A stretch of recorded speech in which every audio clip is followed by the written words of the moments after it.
टांगा शर्यत बघण्यासाठी आलेल्या एकाचा दुर्दैवी मृत्यू।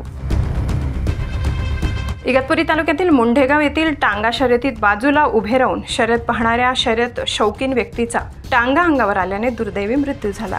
पोपट कचरू मुंजे वय 52 वर्ष, राहणार सारूड, तालुका जिल्हा नाशिक असे ठार झालेल्या व्यक्तीचे नाव आहे। सारूड परिसरात सामाजिक कार्यात ते नेहमीच अग्रेसर होते। आज सायंकाळी 5 वाजता मुंढेगाव येथील प्रसिद्ध टांगा शर्यत पाहण्यासाठी ते आले होते।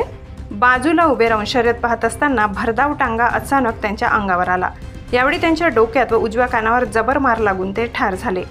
सारूडचे सरपंच मोहन लक्ष्मण डगडे यांनी पोलिसांना याबाबत माहिती दिली असता पुढील तपास पोलीस उपनिरीक्षक अनिल घुमसे यांच्या मार्गदर्शनाखाली पोलीस हवालदार श्रीकांत दोंदे व इतर पोलिसांनी तपास कार्य सुरू केले आहे। पोपट मुंजे यांच्या निधनाबद्दल सारूड परिसरात शोककळा पसरली आहे। महाराष्ट्र माझा न्यूज प्रतिनिधी भागीरथ आतकरी, इगतपुरी।